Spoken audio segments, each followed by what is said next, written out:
agencies. A statement by the Commissioner for Information and Communication, Paulinus Nsirim, said in view of these subsisting judgments, it would amount to an act of brazen illegality for the FCC to insist on interrogating any official of the Rivers State government. Nsirim said resorting to the alleged media trial can only be described as cheap blackmail and witch hunts to turn away public attention from the development strides in the state.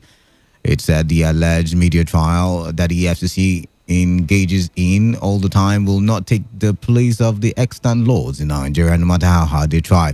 Nsirim called on the FCC to stop playing to the gallery and pursue its war against corruption within the ambits of the law, adding that the Rivers State government is committed to the rule of law and cannot be intimidated by the FCC. The Economic and Financial Crimes Commission has requested for its interrogation and the release of 3 officials of the Rivers State government who are implicated in the alleged illegal withdrawal of 118 billion naira. The cash was allegedly withdrawn by the Director of Finance, Government House, Fubara Siminalaye, Tonye Uranta, and Arisomba Princeville over the counter in suspicious manner. One of the officials allegedly withdrew over 70 billion naira in cash, about 129 times over a period of 3 years. The Rivers State government is alleged to be shielding them from reporting to the FCC for interrogation, citing a perpetual injunction obtained in 2007, barring the EFCC from probing its accounts. According to a source, all the withdrawals were beyond the threshold set for cash transactions in the Money Laundering Prohibition Act 2011. The source said the huge cash payments were made from the Government House account and the Federation Account Allocation Remittances account domiciled in a second-generation bank. A top official of the EFCC told the Nation newspaper that the commission went to the houses of these 3 officials to serve them invitation letters, but they refused to collect it. According to the EFCC official, the security guards in their personal residences said they were under instructions not to collect any letter from the EFCC. Rivers State has recorded 27 new cases of COVID-19, bringing the total number of cases in the state to 116. This comes as the Nigerian Center for Disease Control reported 330 new cases of the infection in Nigeria last night. The new cases took the country's total infections to 7,389, out of which 2,263 have been discharged. So far, 226 persons have lost their lives in the country. In the meantime, the Rivers State government is claiming that manager of Protest Hotel is among the new cases of COVID-19 reported in the state. This is according to a statement by the Commissioner for Information and Communication, Paulinus Nsirim, who said the latest development validates the state government's proactive approach towards the fight against COVID-19. This came a few hours after the owner of the demolished Protest Hotel in Alode community in Eleme local government area, Rivers State, Nedam, Promise Gogo Robari, raised alarm over alleged plan to frame up his manager by hired medical officers. Promise Gogobari claimed that he had information that the manager of his hotel, Bariledum Job Azoro, will be framed up to have tested positive to COVID-19 from an alleged illegal detention facility in Elekaya. Promise Gogoroba, while claiming that the administration of Governor Nyesom Wike has no regard for rule of law and feelings for the poor masses, alleged that his manager is currently under pressure to take some unorthodox drugs that are non-compliant to the prescription and treatment procedures of the Nigerian Center for Disease Control. Promise Gogoroba called on President Mahmoud Abbas to step in and stop the rage against his manager and ordered that Job Azoro be transferred to Abuja if he must be subjected to a coronavirus test. You may recall that the manager of the Protest Hotel was fined 50,000 naira and remanded to isolation center and ordered to undergo COVID-19 test by Port Harcourt Magistrate Court presided over by Senior Magistrate Rita Ogugwa. Meanwhile, the Socio-Economic Rights and Accountability Project has launched a legal action against the Rivers State Governor Nyesom Wike and the federal government before the ECOWAS Court of Justice in Abuja. The move by Serap followed what he described as brutal crackdown, repression, and grave violations and abuses of human rights of the people of Rivers State. In this suit filed on behalf of Serap by solicitors Kolawole Oluwadare, Atinuke Adejuyigbe, and Opeyemi Owolabi, the organization alleged that Governor Wike is using COVID-19 as a pretext to step up repression and systematic abuses against the people of Rivers State, including carrying out mass arbitrary detention, mistreatment, forced evictions, and imposing pervasive controls on daily life. Sarab said Governor Wike is using Executive Orders 1 and 6, 2020 as instruments to violate and abuse the rights to liberty and freedom from arbitrary arrest and detention, to a fair trial, and to property, contrary to Nigeria's international human rights obligations, including under the African Charter on Human and People's Rights and the International Covenant on Civil and Political Rights.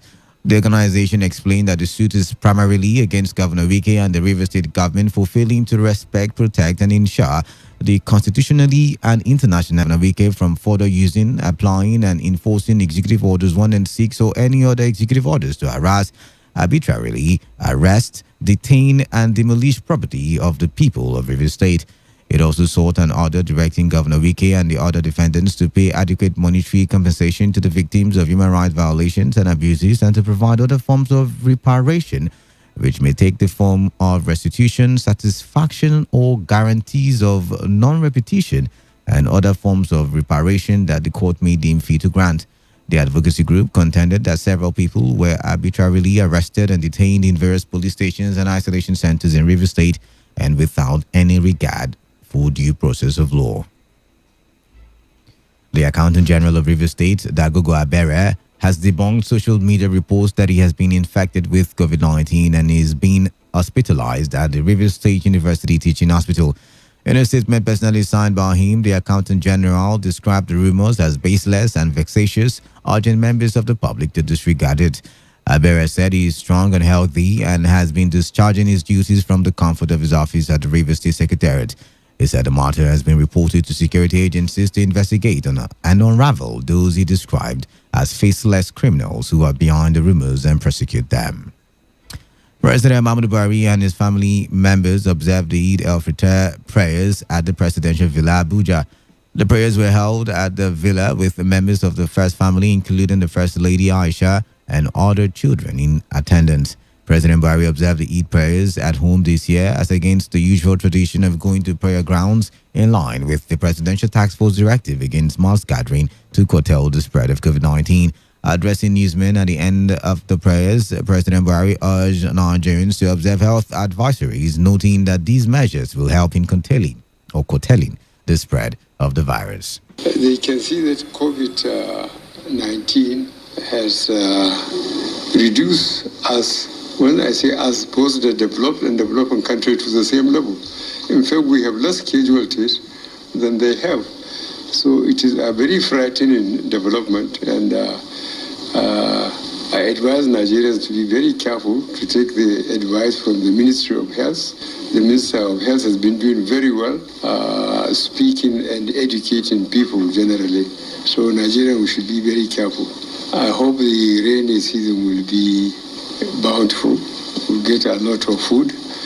I wish the farmers will go and stay in the land so that we can produce what we need sufficient, so that we don't have to import. In any case, we don't have any money to import food, so we must produce what we are going to eat.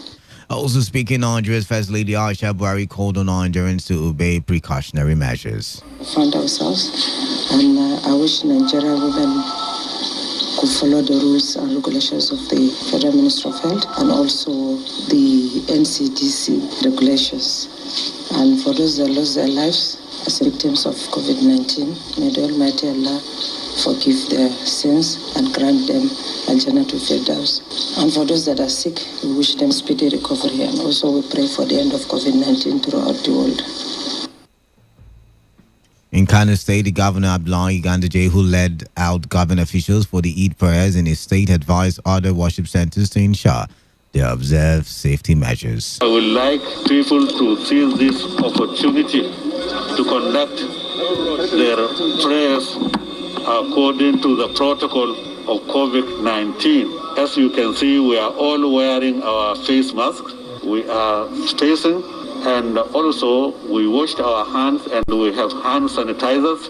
So while people are conducting their prayers, we urge them to follow the protocol of COVID so that we continue to curtail the spread of this coronavirus. And we pray Almighty Allah to continue to guide us. You're listening to the World News at noon on Today95.1 FM, Voice of the People. After the break, more news, foreign and sports stories. Please do stay tuned. Every day, every hour, when the big stories break, depend on our 24-hour news team to bring you the latest. Today, 95.1 FM. 95.1 FM, Voice of the People. And we're back. Thank you for staying tuned to the World News at noon on Today 95.1 FM, Voice of the People. Welcome back. Now to the rest of the bulletin. Southeast governors say they will not implement the community policing template rolled out by the Nigerian police. This was contained in a communique presented by the zone after the enlarged meeting of the Southeast Governors Forum in Enugu State. The communique was read by chairman of the forum and Ebonyi State Governor David Umahi, where they accused the Inspector General of Police, Adamu Abubakar, of going contrary to earlier agreement they reached on the matter. The governor said in this circumstance, they cannot begin implementation of community policing until the program reflects their earlier agreement. Other attendees at the meeting include Governor Ifeanyi Ugwuanyi of Enugu, Governor Opuzodinma of Imo State, as well as Deputy Governors of Anambra and Abia States. The President General of Ohanaeze Ndigbo, Chief John Inya Nwodo, former Governor of Old Anambra State, Chief Jim Nwodo, Igbo leader, Chief Emmanuel Uwanyanwu, chairman of the Christian Association of Nigeria Southeast, Bishop Godwin Okafo, were also present. On the foreign scene, the United States has imposed travel restrictions on foreign nationals who have been in Brazil in the last 14 days. COVID-19 cases have grown exponentially in Brazil, and it now has the second highest number of cases globally. This comes as Brazil's President Jair Bolsonaro has repeatedly downplayed the risk posed by the virus. Meanwhile, the U.S. is nearing the milestone of 100,000 deaths with over 1.6 million cases reported in the country. A domestic ban on traveling to Greek islands has been lifted as the country seeks to reboot its struggling tourist industry after weeks of coronavirus lockdown. Ferries have resumed to islands that have been off limits since the Greek government imposed restrictions to contain the spread of COVID-19 in March. Greece has been praised for its handling of the pandemic, recording 171 coronavirus-related deaths and 2,878 confirmed cases. Last week, Greek Prime Minister Kyriakos Mitsotakis said the country would open to international tourism from 15 June, earlier than originally planned. He said most flights to Greece would resume from Greece. As the chairman of FIDI, Genewari, the association is happy to associate with you, and God should give you the wisdom to pilot the affairs of your great party. This is signed by Mr. Mobile Buto, chairman, Pastor Promise Okulu, secretary, Mr. Isogom Uderegi, publicity secretary, and Mr. Opelia Woy, financial secretary.